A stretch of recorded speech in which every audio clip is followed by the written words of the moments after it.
Bene data nshuti bavandimwe nongeye kubaramutsa mu izina ry'umwami wacu Yesu Kristo kandi mbifuriza kugira ibihe byiza. Muri uyu mwanya nongeye gushimishwa cyane nuko Imana yongeye kuduha andi mahirwe adasanzwe yo kwigana ijambo ryayo. Ubu tugiye gutangirana kwigana ijambo ry'Imana. Ni ibyigisho bizagenda bishorerana bifite insanganyamatsiko ivuga ngo kuvayo ntibikuvemo. Kuvayo ntibikuvemo. Njyewe ndi Musoni Flavien. Mbere ya byose reka tubanze dusenge twiragize Imana tubone kwiga ijambo ryayo. Dusenge. Uwiteka Mana nziza, izina ryawe rihabwe icyubahiro. Abana bawe tunejejwe cyane n'uburyo dukunda, uburyo twitaho, ko bwije nuko bukeye uko tubona ikiganza cyawe kituyobora, uko umwuka wawe wera tuyobora mu ijambo ryawe kandi akadukura mu ntege nke, akatwambika imbaraga kugira ngo ntitube abumva gusa ijambo ryawe ngo barisome gusa, ahubwo uko bukeye nuko bwije ukaba urimo kugenda udushyira mu bagomba kurishyira mu bikorwa mu buzima bwa buri munsi.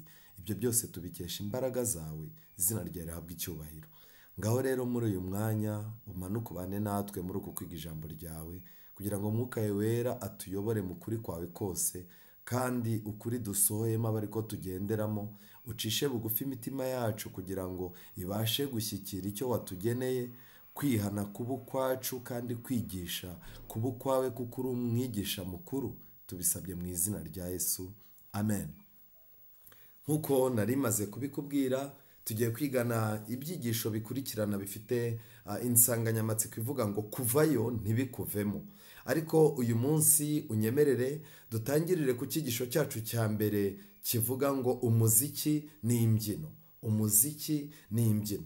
Kubera iki insanganyamatsiko yacu ivuga ngo kuvayo ntibikuvemo? Nuko mu rugendo rwacu rw'iby'umwuka bigaragara yuko hari aho twavuye, bigaragara yuko hari aho turi, kandi bigaragara ko hari aho tujya.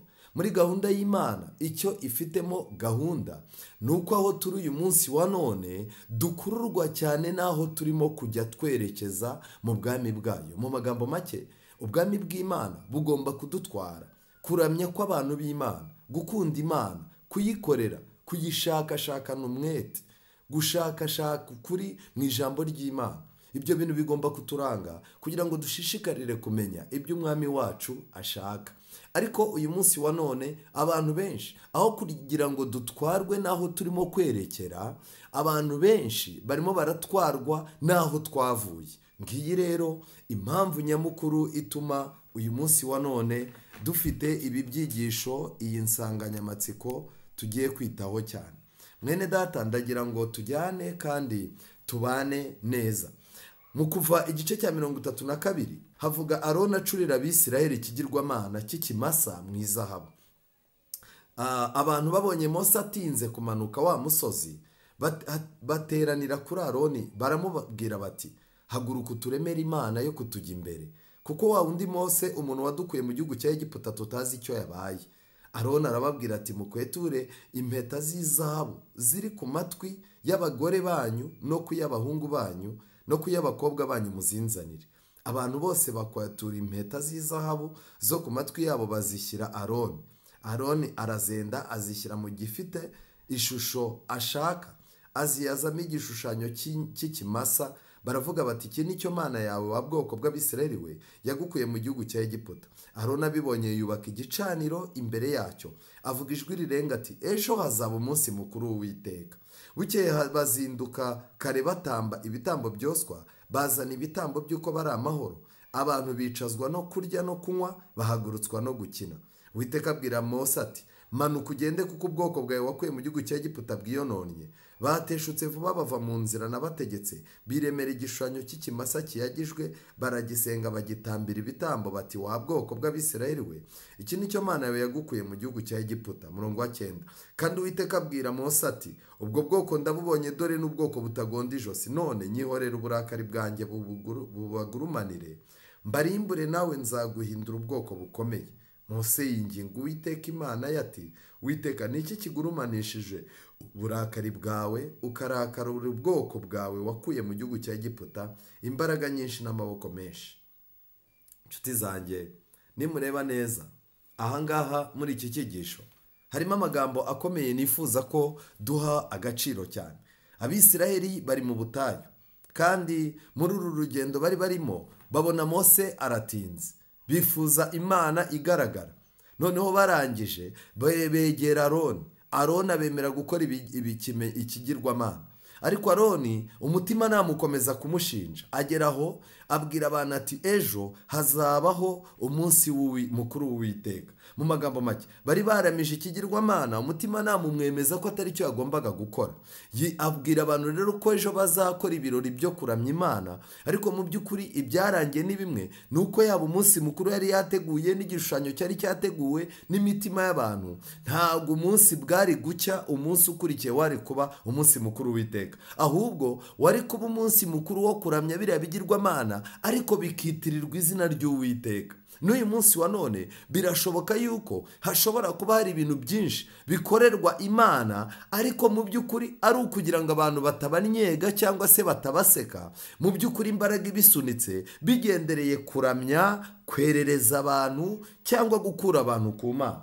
Nagira ngo twinjire. Abisiraheli ibi bintu babyigiye mu by'ukuri ko urebye Aburahamu, Isaka na Yakobo ibi bintu batabyigeze. Ibi bintu babikuye mu by'ukuri babikuye mu Egiputa. Mu Egiputa bari barize iki? Ese indirimbo n'imbyino byari bifite uruhe ruhare mu misengere no mu mibereho y'ubuzima bwo mu Egiputa? Muri Egiputa amagambo ngiye gukoresha ni amagambo nasomye ku rubuga rwa www.wordhistory.org ku kagingo kitwa Music Dance in Ancient Egypt. Mu magambo make ni ibigendanye n'uburyo umuziki icyo wari umaze muri Egiputa ya kera. Hano baranditse ngo muri Egiputa imbyino zakoreshwaga mu birori byo kuvuka, mu bukwe, mu birori byo gushyingura, iby'ibwami, ibirori byo kugaragira ibigirwamana, kandi ibimenyetso by'uko babyiganaga n'ubu biraboneka. Ndetse ku mva z'uyu munsi wa none, uramutse ukurikiranye imva z'uyu munsi wa none zo mu Egiputa, cyangwa se ku bikuta by'ingoro zaramirizwagamo ibigirwamana, uyu munsi wa none wabona uburyo umuziki n'imbyino byari bifite icyerekezo. Ndagira ngo uze kunkurikira cyane, biraza kuza kugufasha kumenya icyo twita umuziki w'uyu munsi wa none n'imbyino zihari, isano bifitanye n'imibereho na gahunda zo mu Egiputa. Nshuti zanjye, muri Egiputa habaga ikigirwamana kazi cyitwaga Hathor. Iki kigirwamana cyavugwaga ko gitanga umunezero ku isi. Iki kigirwamana kandi bavugaga ko gifasha abasinzi kwikontorora mu isindwe. Nshuti zanjye, n'uyu munsi wa none biratangaje yuko ahantu umunezero w'isi urimo gushakirwa hagomba kuboneka umuziki, hakaboneka n'ubusinzi.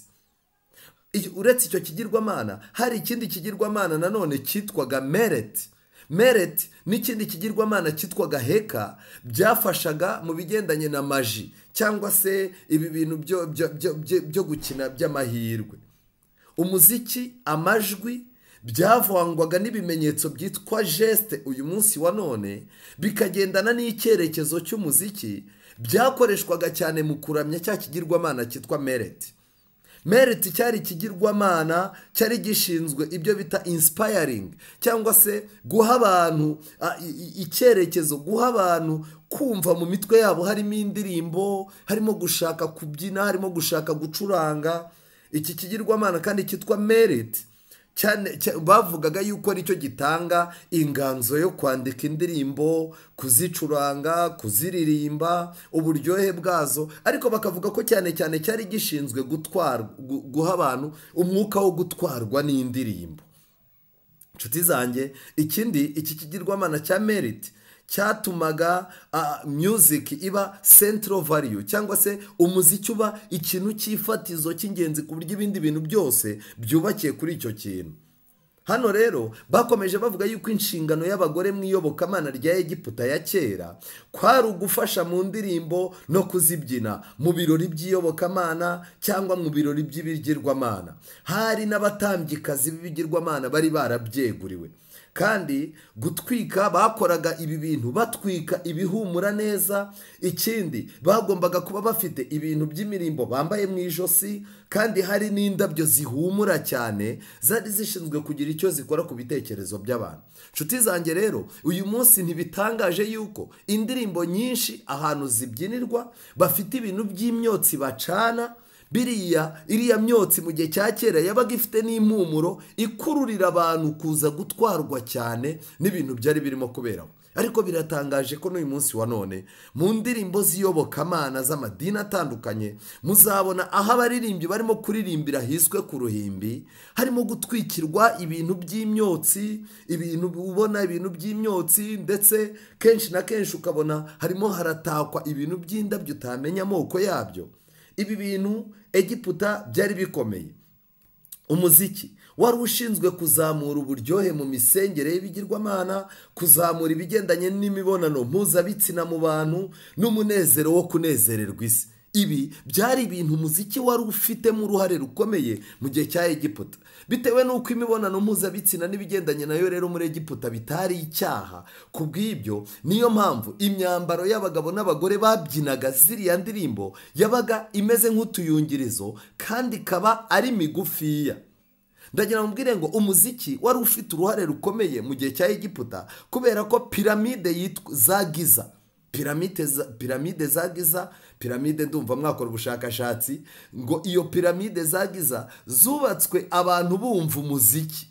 Mu gihe cy'ubwami bwabayeho mu cya 479 kugeza mu cya 458 mbere ya Kristo, imbyino zabaga zirimo kwitera hejuru no kwicurika, guhina imigongo, ukabona umuntu umutwe we n'amaguru yabyegeranyije yihinnye, cyari ikimenyetso cyo gusenga izuba.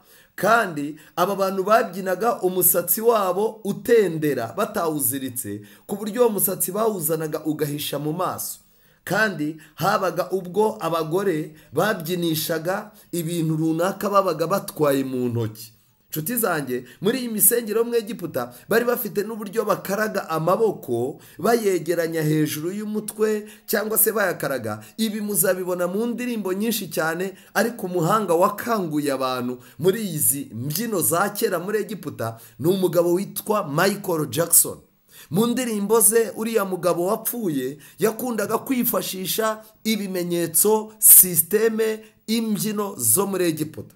Ariko biratangaje ko uyu munsi wa none mu miziki y'Abanyamerika b'abirabura barimo kuririmba zitwa imiziki y'Imana, ndetse no mu nsengero zimwe na zimwe muri ibi bihugu byacu bya Afurika usanga zimwe muri ubu buryo bw'imiziki ya kera burimo gukoreshwa.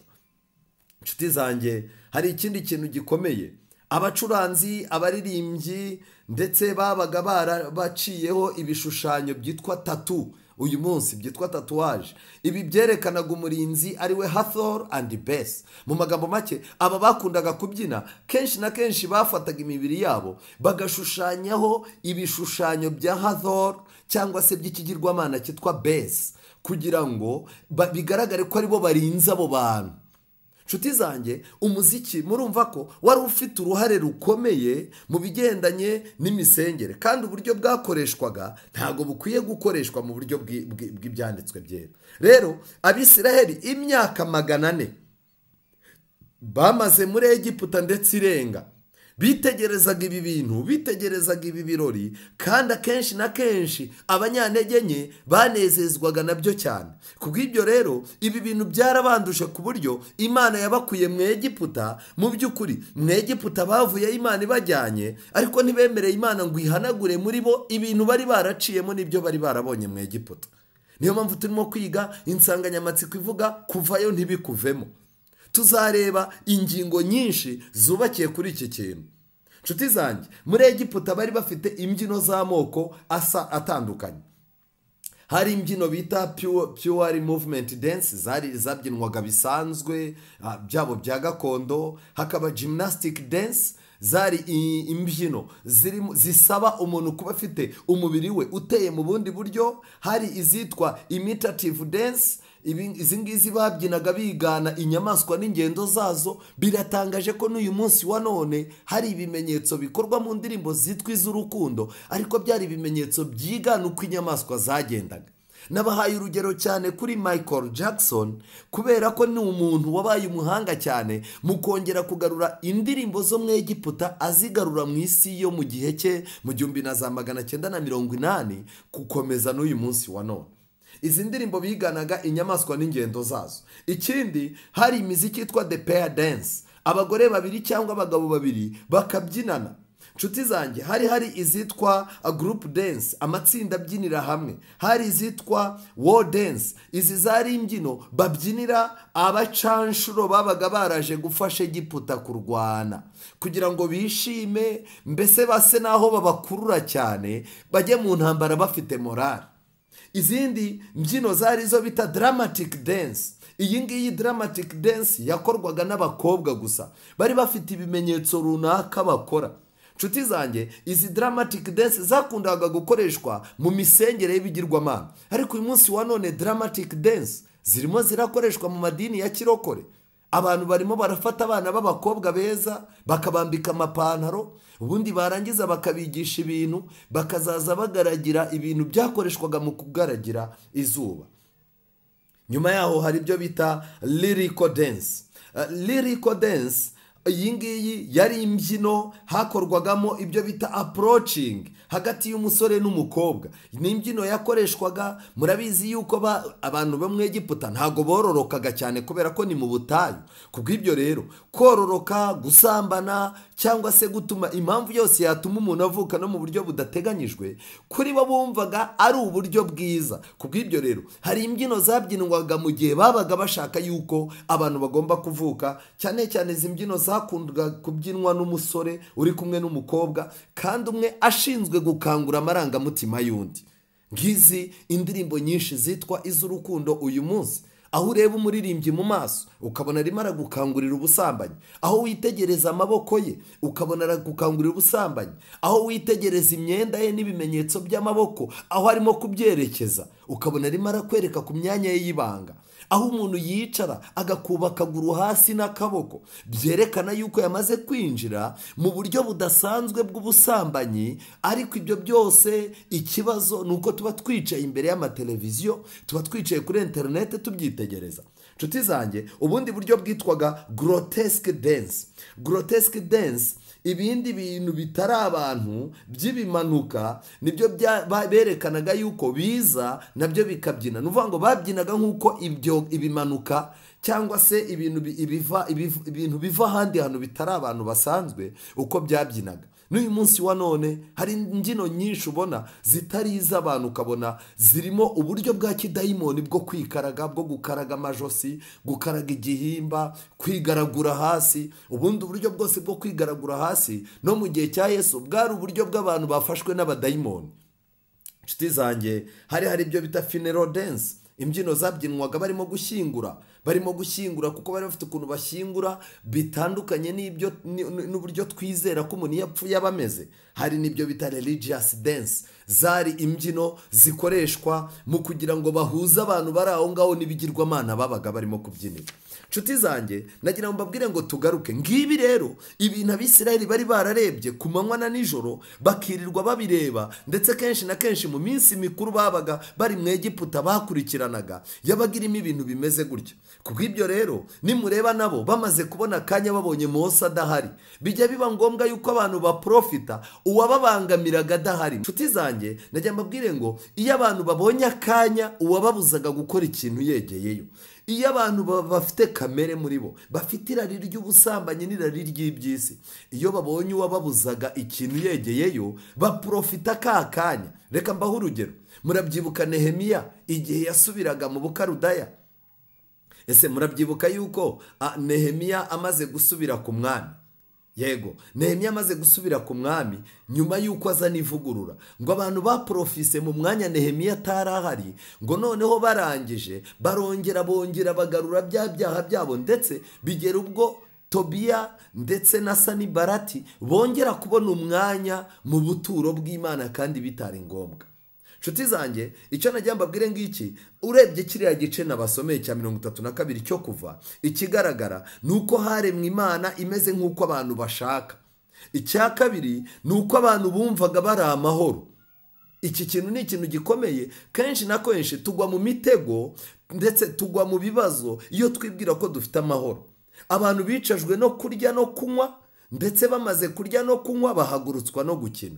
Ibi bintu byerekana ko buri gihe kurya bidakontorowe n'ijambo ry'Imana, kunywa bidakontorowe n'ijambo ry'Imana, byohereza abantu mu mikino yose itemewe n'ibyanditswe byera. Mu magambo make baba barenzwe. Kandi ibi bintu bigomba gusoreza mu mbyino. Kubera iki? Imbyino zirimo umutego wa Satani ukomeye. Harya nagira mbabwire, Abisiraheli mu kibaya cy'Ishitimu barimo kureba iwabo muri metero nkeya, hagati yaho bari naho bajyaga Imana yari yabasezeraniye, harimo ikibaya cyonyine cya Yorodani. Ndagira ngo mbabaze inshuti zanjye, byagenze gute? Nta kindi kintu cyabaye, ahubwo Abisiraheli bakuruwe n'inzoga, ubwiza bw'abagore n'imiziki, bisanga basenya amahame, bananirirwa kuri Yorodani neza. N'uyu munsi wa none ubwiza bw'abagore, imiziki ndetse n'inzoga bigiye gutuma hari abantu benshi bananirirwa kuri duwane twari tugiye kwambuka.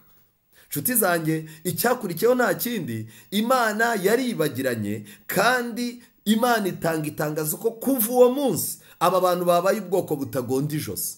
Nshuti zanjye, kuba ubwoko butagonda ijosi ni igihe udashobora kumvira abantu Imana yashyize mu nshingano, ariko ikintu kibabaje ushobora no kubumvira, ahubwo ntiwumvire Imana yo mu ijuru, ugatandukana n'ijambo ry'Imana n'ibyo igusaba. Kuva 32:25 Bibiliya iravuga ngo Mose abona ko abantu babaye ibyigenge, kuko Aroni yabakundiye ko bigenga, bagahinduka ibitwenge ku banzi babo. Mu magambo make, iyo tubaye ibyigenge, ntitugengwe n'Imana, ntitugengwe na gahunda yera yatanze, tukashaka no kutagira undi muntu uwo ari we wese utugenga, ahubwo tukagengwa n'iruba n'irari ry'ubusambanyi riri muri twebwe, ndetse n'ibi bintu by'ubusinzi, birangira abantu batwawe n'ikibindi gisa nacyo. Umuziki, ikintu gikomeye gishobora gushyira umuntu ahantu atatekerezaga. Hari amagambo nakunze ari mu gitabo cyitwa Abakurambere n'Abahanuzi, paje 213. Baranditse ngo ubwo bageraga hafi y'aho Abisiraheli bari babambye amahema yabo, ubwo ni Mose na Yosuwa bamaze kumanuka bavuye imbere y'Imana, babonye abantu basakuza kandi babyina bazenguruka ikigirwamana cyabo. Ryari iteraniro rya gipagani, kandi kwari ukwigana iminsi mikuru yo mu Egiputa, mu Misiri, yo gusenga ibigirwamana. Murumva yuko uburyo bwo gusenga iteraniro bari bakoze, nubwo bitwaga ngo n'ubwoko bw'Imana, ariko bari bakoze iteraniro rya gipagani.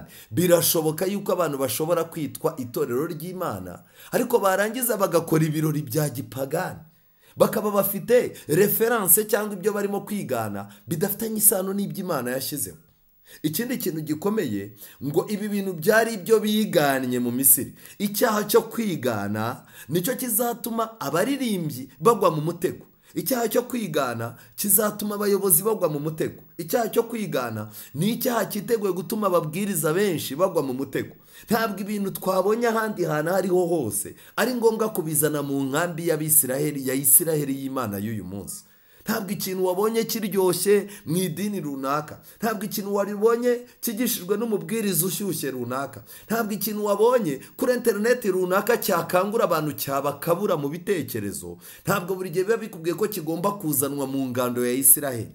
Mu ngando ya Isiraheli Imana niyo ituyobora. Ntabwo twigana ibyo twabonye muri Egiputa cyangwa aho twahoze kera tutaraza, ahubwo twigana ukuri Imana yaduhaye mu rugendo turimo. Reka nshuti nkomeze nsome amagambo ari mu Bakurambere n'Abahanuzi, paje 213. Nyamara se kuramya Imana no kuyubaha kwabo byari bihabanye n'ibyo bite? Mu magambo make, kuramya Imana no kuyubaha kwabo byari bihabanye cyane n'ubwuzu n'umwete n'imbaraga bashoye mu kuramya ikigirwamana. Reka mbabwire, kamere yacu ihengamiye mu kibi, ku buryo umuntu ushobora kumuririmbisha indirimbo yo mu gitabo akumva ntiryoshye ndetse agafunga umunwa ntaririmbe, ariko wamujyana mu kindi gitaramo kirimo indirimbo z'isi n'imbyino zazo n'incurango zazo, ukabona wa muntu arimo arigaragura, ukayoberwa niba ari we. Nshuti zanjye, birashoboka yuko amarangamutima yacu yamaze gusumba kwizera kwacu, ariko icyo cyaba ari ikibazo gikomeye.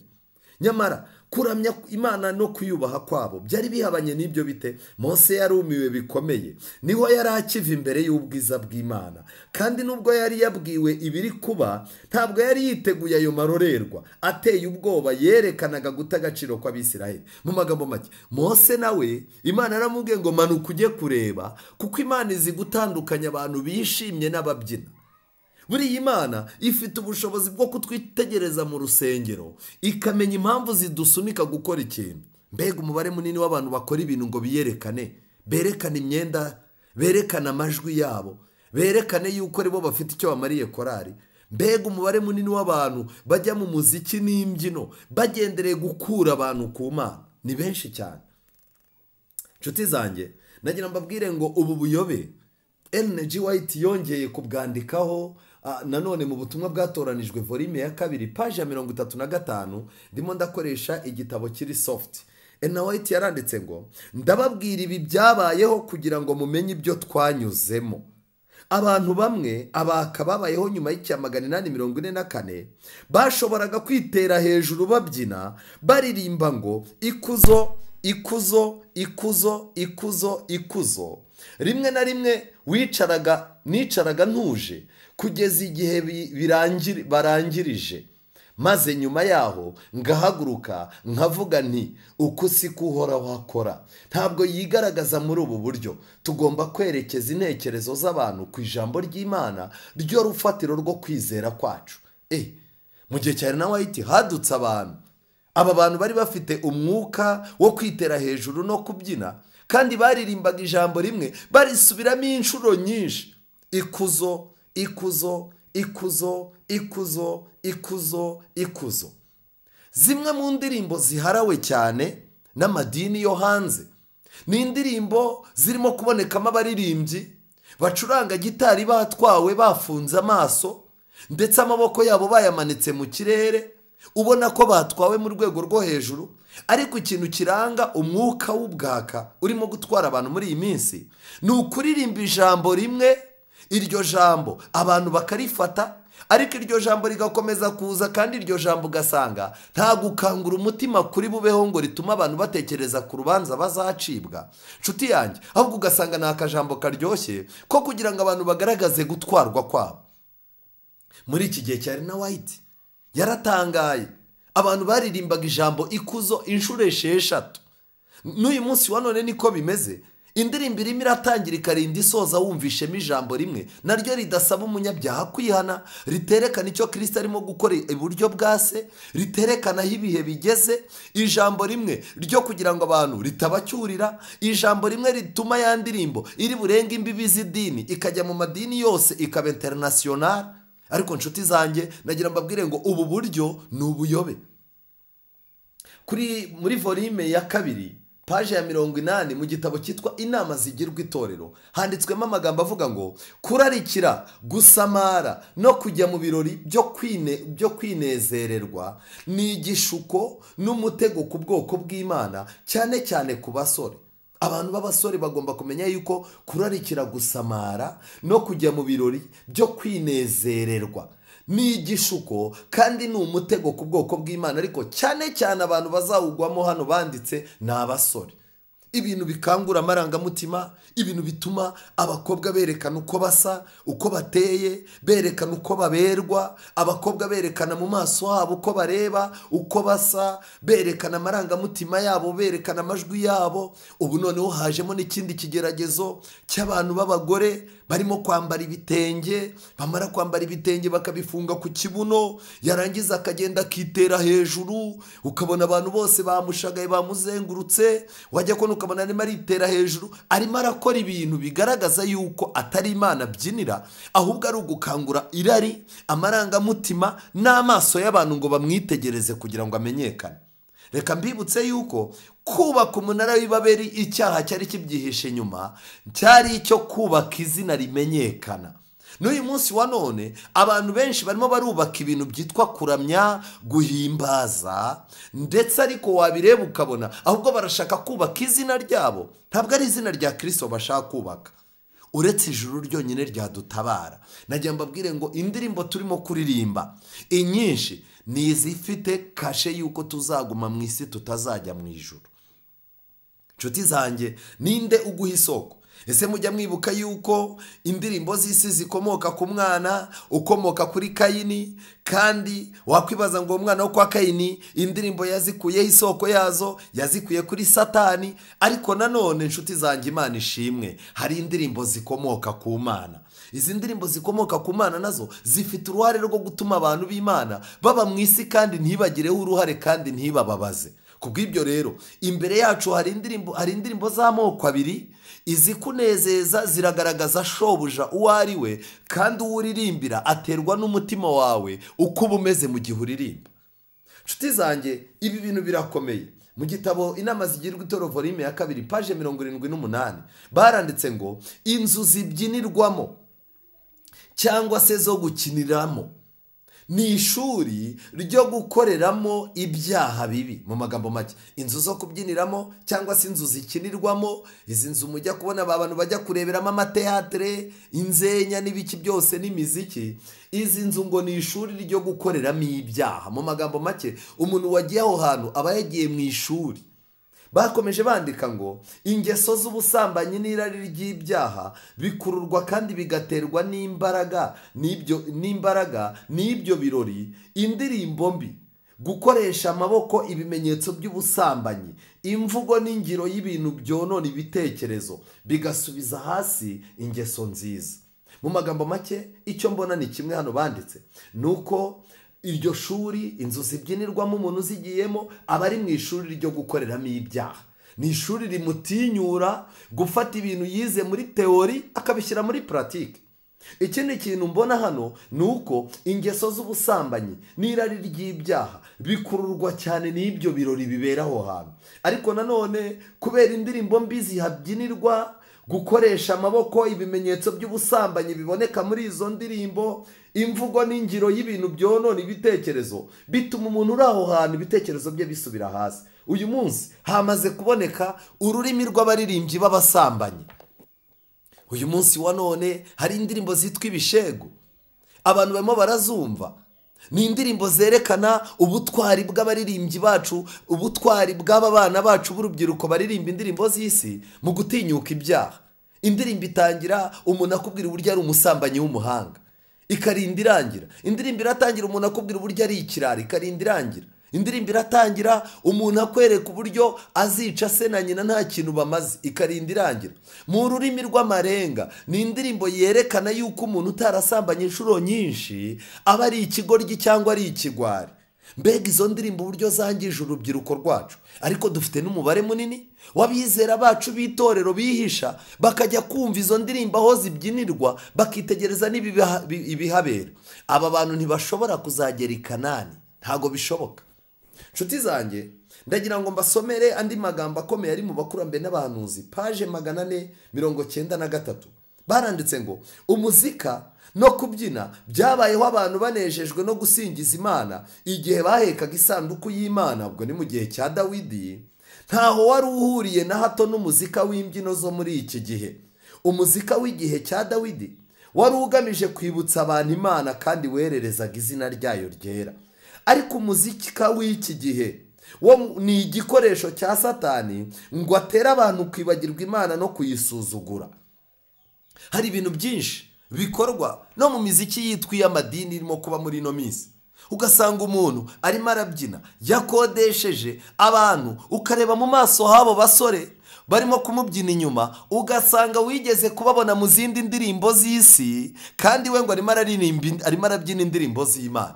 kenshi na kenshi hagiye hagaragara imbaraga, ndetse najya mbabwira inshuti zanjye, bariyeri ubibuza namara gukurwaho, natwe ubwacu bizaza. nshuti zanjye, natwe ubwacu bizaza, kuko abantu barimo barashaka umuziki, barashaka indirimbo zisa naho bahoze. uko nabyinaga kera ntaramenya Imana, umuziki numvaga, ritme wari ufite, uko abantu babyinaga bari imbere yanjye, amarangamutima yabo uko yakanguraga amarangamutima yanjye, turashaka kubibona ku ruhimbi kugira ngo twemere yuko gahunda zaryoshye. uyu ni umutego ukomeye turimo gutegwa. nshuti zanjye, nagira mbabwire ngo uyu munsi wa none umwuka w'ubwigenge twasomye mu kuva 32:25, uyu mwuka w'ubwigenge wamaze kwandura mu baririmbyi baririmba indirimbo zera zitwa iz'Imana. Ndetse kimwe mu bibabaje, aba bantu barimo barabiterwa n'abayobozi bameze nka Roni bemerera abantu kuba ibyigenge, ariko Imana ntikeneye amajwi y'abantu bameze nk'ubwoko butagonda ijosi. Ibi bintu birakomeye cyane kugira ngo tubyumve. Nshuti zanjye, hari igitabo nkunda cyitwa Ivugabutumwa, paje 392, haranditse ngo mu materaniro aba ntibakwiriye kwishingikiriza ku baririmbyi baririmba indirimbo z'abisi ndetse no kwiyerekana mu buryo nk'ubw'ikinamico kugira ngo bakunde batere abantu ubwuzu. Ntabwo kugira ngo dutere abantu ubwuzu mu nsengero zitwa iz'Imana, ntabwo ari ngombwa yuko tuzana abaririmbyi b'isi ngo bakangure amarangamutima y'abantu nk'uko basanzwe babigenza muri club cyangwa nk'uko basanzwe babigenza mu masitade runaka iyo bakoze ibitaramo. Paje 393 Ivugabutumwa baranditse ngo ni buryo ki Imana ishobora guhabwa icyubahiro mu gihe mu ndirimbo zanyu mwifashisha umutwe w'abaririmbyi b'isi baririmbira guhembwa amafaranga. Kuri iyo paje barakomeje barandika ngo ntugakodesha abacuranzi b'indirimbo z'isi, igihe bishoboka cyose jya ubyirinda. Cyakora ukabona umuntu wamubonye mu ndirimbo z'isi, umubonye ari mu rusengero ku ruhimbi arimo aravuza icyuma runaka cyangwa se arimo arafasha urimo gufata indirimbo mu kintu runaka, mu by'ukuri umwuka w'Imana aratugarura atubwira ngo ibyo bintu byirindwe uko bishoboka. Nshuti zanjye, kuki amadini uyu munsi wa none arwanira abanyempano? Kuki aba bantu b'abanyamuziki, aba bantu batemera Imana? Kubera iki nabo dufite mu matorero batabona mwanya wo kwiga Bibiliya, badafite n'igitabo na kimwe cy'umwuka w'ubuhanuzi, badashobora kuboneka mu isengesho iryo ari ryo ryose, ndetse n'isengesho ryateguwe na korari yabo ukaba utababona? Ni iki gituma aba bantu bakomeza kuba inkingi za mwamba? Ni igiki gituma aba bantu no kubegera ngo bagirwe inama bagira ikibazo? Nuko abantu bababara yuko aribo bantu batumya itorero risusuruka, ariko ntabwo ariko bimeze. Umwuka w'Imana niwe umanukira abantu bakanezezwa n'ibyera. Kubw'ibyo nshuti yanjye, nagira ngo mbabwire amagambo nasomye mu gitabo cy'Intambara Ikomeye paje 179. Intambara Ikomeye paje 179 haranditse ngo abadominikani b'i Berne babonaga ko nibabasha kwigarurira uwo munyeshuri, uyu munyeshuri barimo kuvuga ahangaha witwa Zwingli. Abadominikani b'i Berne babonaga ko nibabasha kwigarurira uwo munyeshuri ukiri muto wari ufite impano zitangaje, byari kubazanira inyungu kandi bikabahesha icyubahiro. Kuba yari umusore w'intarumikwa, icyo ni icyangombwa cya mbere bamukundiye. Kugira impano kamere yo kuba intyoza n'umwanditsi, iki ni ikindi bamukundiye. Ubuhanga bwe muri muzika n'ubusizi byajyaga kubafasha cyane kubakururira abantu baza mu materaniro yabo, kandi bikabongerera inyungu kurusha ibyo bari basanzwe bakora. Bakoreshaga ubucakura no kumushyeshya kugira ngo batume Zwingli yinjira mu kigo cyabo. Mu magambo make, amadini yose yifashisha abaririmbyi mu rwego rwo kugira ngo yinjize abayoboke benshi kandi yinjize amafaranga kandi atware amarangamutima y'abantu. Ariko mu by'ukuri abantu bakagombye kwerekezwa ku ijambo ry'Imana, abantu bakagombye kwerekezwa ku kuri kw'Imana. Nshuti zanjye, hano nagira ngo mbabwire ikindi kintu gikomeye. Intambara Ikomeye paje 552 baranditse ngo abaprotestani benshi bibwira ko idini gaturika ritareshya abantu kandi ko gusenga kwabo kugizwe n'imigenzo gusa, nta busobanuro gufite. Aha barishuka. Nubwo inyigisho z'i Roma zishingiye ku binyoma, ntabwo ari igishinga cy'ubushukanyi cyitaruye. Mu magambo make, ubushukanyi bwa Roma ntabwo ari ikintu kiri kure cyane. Abantu baramutse batitonze bazisanga ubwo bushukanyi babufite. Nshuti zanjye, nagira ngo mbabwire yuko kuri iyo paje bakomeje bavuga yuko abakunzi b'ibisa neza imitima yabo igomba gucwekera. Kubera iki? Kubera insengero cyangwa se ibiriziya by'agahozo, imitambagiro ihoraho, intambiro z'izahabu za altari, ibishushanyo bimanitswe, muzika n'amajwi y'inanga arangira. Ku bantu bakunda umuziki bakaba badafite amahame abagenga y'ibyanditswe byera, bazisanga n'imbibi z'amadini zavuyeho. none nagira ngo mbabaze abasomyi b'ibyahishuwe igice cya 18 umurongo 22, niba hari ikintu gikururira abantu Babuloni nk'uko ibyahishuwe bitubwira, ni indirimbo n'abahimbyi n'abacuranzi. Mu magambo make, aba bashinzwe gusenya imbibi z'amadini, amadini akisanga aramwe. Reka wowe unteze amatwi nkwibutse ko uzajya kubona ubone abaririmbyi bagenda baba bahanga. Satani abinjizamo umwuka w'uko kuririmba bitagomba kugira aho bigarukira. Niyo mpamvu muzabona umwuka wa Babuloni ugenda ubinjiramo, aho umuntu yumva yaririmba mu madini yose azengurukamo, kandi ayo madini adahuje imyemerere, adahuje indangagaciro, adahuje n'uburyo bumwe bwo kwigisha ibyanditswe byera. Kubw'ibyo rero nagira ngo mbabwire ngo nshuti zanjye, mbere y'uko itegeko ry'icyumweru ritangazwa, hagomba kubaho uburyo bw'imiririmbire bukurubana abantu amarangamutima yabo akaba afitwe n'abahimbyi n'abanyamuziki n'abaki bose, kugeza ubwo ibyo baririmbye bizaba ari ibyo ngibyo. Ariko reka twongere tugaruke turebe twiruhuta dushaka umusozo. Nehemiya, Bibiliya zanyu muzifate tujyane. Aya magambo arakomeye cyane. Nehemiya igice cya 12, Nehemiya igice cya 12 umurongo wa 42, Bibiliya iravuga ngo kuko kera mu gihe cya Dawidi na Asafu habagaho, aya magambo reka tuyarebe. Nehemiya 12, nari ngiye gusoma Nehemiya igice cya 12, aya magambo arakomeye cyane. Nshuti zanjye, nagira mbabwire yuko iki kintu cyitwa umuziki ni ikintu abantu bakwiye kwitondamo cyane, kandi tukegera umwuka w'Imana, tukegera ijambo ry'Imana rikaduha umucyo. Nehemiya 12 umurongo wa 42, Bibiliya iravuga ngo iki? Nehemiya 12:42, na Maseya na Shemaya na Eleyazari na Uzi na Yeholanani na Malikiya na Elamu na Ezeri, abaririmbyi baririmba ijwi rirenga, Yezaheliya ari we mutware wabo. Mu by'ukuri icyo nashaka kubabwira ngiki, hakwiye kubaho icyo twakwita kuririmba ijwi rirenga. Iri jwi rirenga rero abantu bagomba kuririmba, mu magambo make dufite ubutumwa bw'amareka batatu. Ese ni abantu bangahe barimo gushyira ubu butumwa bweruye mu miririmbire yabo? Ni abantu bangahe barimo gufata ubutumwa bw'ubuhanuzi, ubutumwa bwo gutsindishizwa n'umuntu bwo kwizera, ubutumwa bw'ubuturo bwera, ubutumwa bwa gihanuzi? Ni bangahe barimo gushyira ubutumwa bw'urubanza mu ndirimbo zabo? Ahubwo indirimbo nizerekana ko ibintu byakemutse, indirimbo zerekana ko abantu Imana iri kumwe nabo, n'indirimbo zereka abantu yuko ibibazo barimo Imana igiye kubikemura, igiye kubaha amafaranga n'abana bakabyara n'iki. Nshuti zanjye, ndagira ngo mbabwire ikintu gikomeye bantu b'Imana, dukeneye kubana n'Imana cyane. Dukeneye kubana n'Imana cyane. Iki cyigisho gishobora kuba cyakugarura. Nshuti zanjye, hari umugabo wambabaje cyane witwa Samuel C. Hancock. Ni umugabo wabayeho mu 1828. Uyu mugabo yari umudivaniste, yatangiranye n'abandi badivaniste muri icyo gihe, ariko yavutse mu cya 1828 nk'uko mbibabwiye. Mu byumweru 4 yatangiye guhuma gake gake, ariko ku myaka 23 yahumye burundu. Iwabo bamutoreje mu idini ry'abamethodiste episcopal. Ariko ikintu gitangaje ni uko guturuka mu mwaka w'1840 yaje guhabwa umucyo w'isabato, ndetse yatangiranye n'abatangira itorero ryacu. Ariko yaje guhura n'ikibazo gikomeye. Kubera iki? Kubera yuko yari afite imiririmbire, atangira kuvangirwa n'abandi bantu bo mu yandi madini bamuzanagamo ibintu by'imyuka, kuko yari umuhanga mu muziki.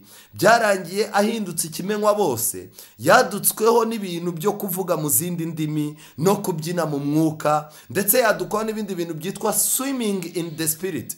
Swimming in the spirit ni kuriya mubona abantu barambuye amaboko bikaraga mu ndirimbo, ku buryo abantu babona ko batwawe cyane. Mu cya 1854 yatangiye kugirana isano n'itsinda ridasanzwe ryari ryarayobye. Iri tsinda Ellen White yavuze ko ryarangwaga n'urusaku, guseka no kutagira gahunda, bikitwa kujya mu mwuka. uyu mugabo mu cya 864 James White yavuze ko nta cyizere ko Hancock azakomezanya n'itorero ry'abadivantisti kubera kuvangirwa guke guke, kandi yashakaga yuko impano ye iruta ubukristo bwe. N'uyu munsi wa none ni ikigerageza imbere yacu, ubona abantu impano zabo barazihaye imbaraga kurusha ubukristo bwabo. Ndetse uyu mugabo witwa Hancock yagiye mu idini ryashinzwe n'umugabo witwa Clanima, bifatanyiriza hamwe kurwanya Ellen White ndetse n'ubuhamya yatangaga mu mwuka w'ubuhanuzi. Itorero ryabo ryaragiye rijya ukwaryo, riragenda riba itorero rikomeye ariko ry'ubwaka, abantu bagakunda ibyo bintu by'akavuyo byabagamo n'iyo miziki y'uwo mugabo yacurangaga ko yari ikimenywa bose. Reka mbabwire, ni akaga iyo aho kugira ngo abantu bakunde Imana umuntu aririmbira usanga bamukunze. Ibyo biba ari ikibazo yuko nagiye yajyana nabo. Nshuti zanjye, itorero, abo bantu bageze aho barwanya itorero baryita White Party. Mu magambo make baravuga ngo ni akazu cyangwa agatsiko k'abantu bera b'abazungu nyine bera. Noneho ikindi, uyu mugabo witwa Clanima yitaga itorero ryacu ko ari Babylon, itorero ry'Abadivantisi umunsi wa karindwi. Uyu mugabo rero yaje gupfa mu cya 874 atakiri mu itorero. Amaze gupfa yari afite imyaka 46. Noneho indirimbo ze izo yahimbye nyuma yaravuye mu itorero bazishyize hamwe barazandika kugira ngo zizafashe umugore we, ariko izo yahimbye akizera ibyo twizera n'ubu ziracyari mu bitabo by'indirimbo zacu, ibitabo by'icyongereza birimo indirimbo nyinshi. Aya makuru wayakura mu kinyamakuru cyitwa kuri website ya encyclopedia.adventist.org. Rero nshuti zanjye, niba uyu nguyu yarahuye n'iki kibazo, reka nongere nkwibutse yuko igihe kirageze kugira ngo twibaze ibyo turimo ibyo ari byo. Kandi nanone mwene data, nagira ngo nkubwire ngo ukwiye gusengera kuba maso kwawe, kuko nudasenga uzagwa mu mitego ikomeye. Abakolosayi igice cya 3, Abakolosayi igice cya 3 hari isomo nkunda cyane. Abakolosayi igice cya 3 umurongo wa 16, Bibiliya iravuga ngo iki? Ijambo rya Kristo ribe muri mwe rigwiriye, rifite ubwenge bwose. Amen. Ijambo ry'Imana rigomba kuba muri twe rigwiriye, rifite n'ubwenge bwose. Mu magambo make, umuntu udafite ijambo ry'Imana nta bwenge. Hano barimo baragaragaza ijambo rya Kristo ribe muri mwe rigwiriye, rifite ubwenge bwose, mwigishanye, muhugurane muri zaburi n'indirimbo n'ibihimbano by'umwuka, muririmbirana Imana ishimwe mu mitima yanyu.